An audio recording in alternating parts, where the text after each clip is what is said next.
Comment sont-ils entrés? Nous enquêtons toujours. Après avoir obtenu l'accès au compte d'un utilisateur, les attaquants ont recherché des identifiants privilégiés et se sont déplacés latéralement jusqu'à en trouver. Des comptes administrateurs? Nous avons beaucoup investi dans une solution de gestion des accès privilégiés. Vous m'aviez dit qu'elle était solide. La plupart des comptes de niveau administrateur, environ 90%, sont dans le PAM. Les 10% restants sont les plus difficiles.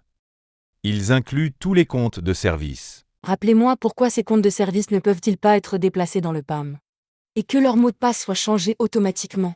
Ils le peuvent, c'est juste difficile. Les comptes de service sont des connexions automatisées, non humaines, utilisées par les logiciels et les appareils. Et ils sont utilisés partout. Notre plateforme de sauvegarde en a besoin d'un, pour se connecter à chaque serveur et ordinateur portable. Les imprimantes les utilisent pour les mises à jour de micrologiciels. L'auto-approvisionnement des certificats, les applications interrogeant Active Directory, les tâches planifiées qui accèdent aux bases de données. Chacun de ces éléments repose sur un compte de service. Compris. Mais pourquoi les attaquants ont-ils trouvé un compte de service avec des privilèges aussi élevés? Pourquoi ont-ils pu l'utiliser pour se connecter dans toute l'entreprise? 2 points. Premièrement, ces privilèges existent parce que les scripts et les tâches planifiées ont souvent besoin de droits élevés. Le compte ne devrait avoir accès qu'aux serveurs avec lesquels il interagit, comme les machines de base de données. Pas au-delà, par exemple pas aux serveurs d'impression ni aux ordinateurs portables des utilisateurs. Deuxièmement, restreindre l'accès demande de réels efforts. Les équipes de mise en service ont des délais serrés, donc le choix serait de surprovisionner et de corriger plus tard. Maintenant, multipliez cela par le nombre d'applications que nous supportons et le nombre de produits que nous devons maintenir et mettre à jour. Et vous pouvez facilement vous retrouver avec des centaines de comptes de service. Imaginez combien d'entre eux seront surprovisionnés. Et les attaquants n'ont besoin d'en trouver qu'un seul. Exactement. Ils en compromettent un, l'utilisent pour en repérer un autre et répètent jusqu'à atteindre les systèmes critiques. Ensuite, la partie est terminée. N'avons-nous pas déployé des serveurs d'interconnexion spéciaux pour que les administrateurs se connectent pour les tâches critiques? Et c'était une bonne solution au problème. Il y a 15 ans, les attaquants se sont adaptés et nous n'avons tout simplement pas suivi le rythme. Nous avons augmenté le budget sécurité chaque année, mais nous sommes toujours en retard. Que recommande l'équipe? Cela nous amène à votre deuxième question. Pourquoi les connexions de l'attaquant n'ont-elles pas été bloquées? Vous vous souvenez de l'UEBA, la solution que nous avions proposée? C'est ça. Le produit UBA qui apprend les modèles d'usage normaux et alerte en cas d'anomalie. Exactement. Les attaquants se sont connectés la nuit, quand personne ne devrait travailler. L'UEBA l'aurait signalé, mais il n'est pas déployé. Si le conseil approuve l'UBA, est-ce que ce sera suffisant? Non. Une fois que les adversaires ont un accès privilégié, ils peuvent se fondre dans la masse, apprendre les modèles et éviter d'avoir l'air suspect. Ils peuvent même tromper l'UEBA. Et laissez-moi deviner, l'UBA utilise elle-même des comptes de service pour collecter les données. C'est tout à fait ça. L'UEBA est une couche de défense. Nous en avons besoin, mais nous avons également besoin de couches supplémentaires. Vous savez mieux que moi. Nous avons des ressources limitées. Si nous déployons ce produit, cela signifie qu'autre chose ne sera pas fait. Compte tenu de nos contraintes de ressources, quelle mesure unique aurait le plus grand impact et ferait le plus pour réduire le risque lié aux comptes surprovisionnés? Il y a quelque chose que nous testons. Uniquement au sein de l'équipe sécurité pour l'instant. C'est quelque chose que Microsoft recommande depuis près d'une décennie. La station de travail à accès privilégié, ou PAW. Les organisations au niveau de maturité de sécurité le plus élevé les utilisent. En quoi une PAW est différente des anciens bastions host? L'isolation. On ne peut pas se connecter à une PAW à distance, il faut être devant le clavier. Cette barrière physique signifie que les attaquants disposant d'un accès réseau ne pourraient pas se connecter.